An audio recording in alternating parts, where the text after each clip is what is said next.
بسم الله الرحمن الرحيم. السلام علیکم ورحمۃ اللہ تعالی وبرکاتہ. الحمد للہ رب العالمین، الصلاة والسلام علی سید الانبیاء والمرسلین وعلی آلہ واصحابہ الاکرمین اجمعین، اما بعد، فقد قال اللہ سبحانہ وتعالی فی القرآن المجید والفرقان الحمید، فاعوذ باللہ من الشیطان الرجیم، بسم اللہ الرحمن الرحیم، ان اللہ وملائکتہ یصلون علی النبی یا ایھا الذین آمنوا صلوا علیہ وسلموا تسلیما، اللہم صل علی سیدنا ونبینا ومولانا محمد وعلی آل محمد وبارک وسلم. محترم و معزز ناظرین کرام، آج کے اس ویڈیو میں ہم سیکھیں گے کہ وضو کن چیزوں سے ٹوٹ جاتا ہے، یعنی کون سے ایسے اعمال، کون سے کام ہیں جس کے کرنے سے وضو ٹوٹ جاتا ہے. تو ناظرین محترم، بنیادی طور پر جو بتلایا گیا ہے کہ انسان کے جسم کے کسی بھی حصے سے غلاظت یا گندگی کے خارج ہونے پر وضو ٹوٹ جاتا ہے. جیسے کہ پیشاب کے خارج ہونے سے، یعنی یورین پاس کرنے سے وضو ٹوٹ جاتا ہے. اسی طریقے سے ٹوائلٹ کے کرنے سے وضو ٹوٹ جاتا ہے. اسی طریقے سے ہوا کے خارج ہونے سے، گیس نکل جانے سے، گیس کے خارج ہونے سے، ہوا خارج نکلنے سے، اس سے بھی وضو ٹوٹ جاتا ہے.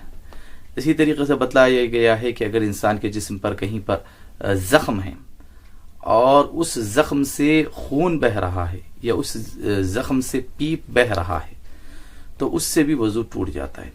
بھئی زخم اتنا گہرا نہیں ہے کہ بھئی صرف زخم آیا اور خون نظر آ رہا ہے، اپنی جگہ سے ہل نہیں رہا، بہہ نہیں رہا ہے، تو پھر ایسے زخم ہونے سے وضو نہیں ٹوٹتا ہے. اگر اس زخم سے جو پیپ یا پھر خون مواد وغیرہ جو ہے اپنی جگہ سے ہل رہا ہے اور بہہ رہا ہے تو اس سے وضو ٹوٹ جاتا ہے.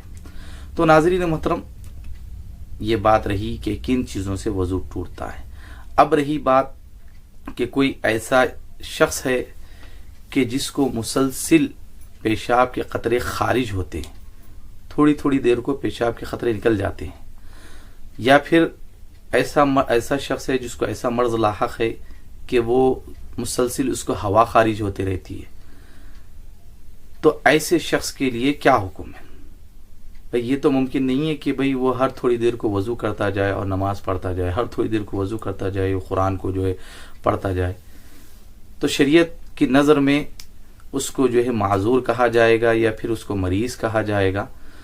تو ناظرین محترم، اس کے لیے یہ رعایت ہے، اس کے لیے ایسے مریض کے لیے بتلایا یہ گیا ہے کہ وہ ہر نماز کے لیے علیحدہ وضو کرے. مثال کے طور پر ظہر کا وقت ہے، اب ظہر کی نماز پڑھنے کی نیت سے وہ وضو کر لے، اس کے بعد ظہر کی جو 12 رکعت ہے وہ پورے رکعتیں ادا کرے.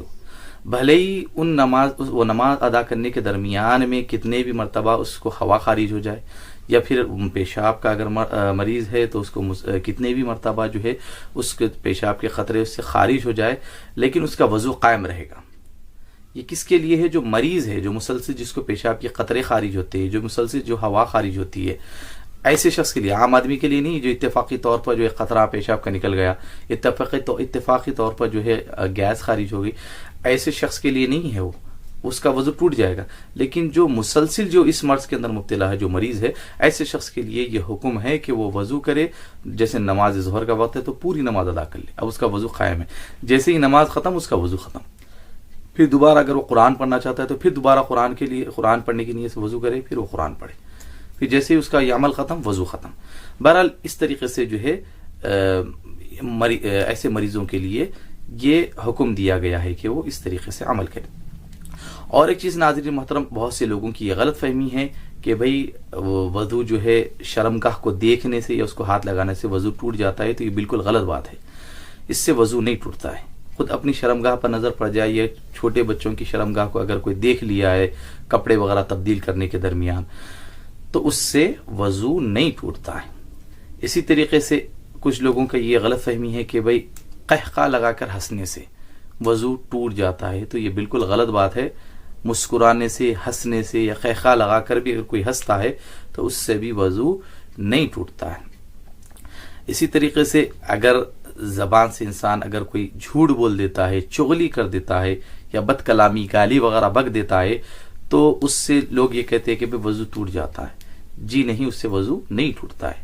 بھلے یہ عمل نہیں کرنا چاہیے، گناہ والے اعمال ہے، اس سے بچے رہنا چاہیے، نہ جھوٹ بولنا، غیبت کرنے، بد کلامی وغیرہ نہیں کرنا چاہیے اس سے، کیونکہ یہ گناہ والا عمل ہے.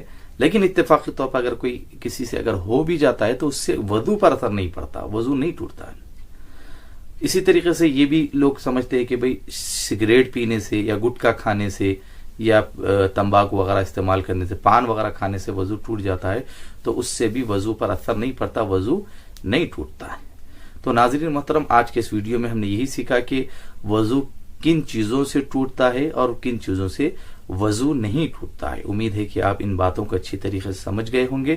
اللہ رب العزت سے دعا ہے کہ پروردگار عالم دین کو سیکھنے، سمجھنے اور اس پر عمل کرنے کی ہم سب کو توفیق عطا فرما. وما علینا الا البلاغ.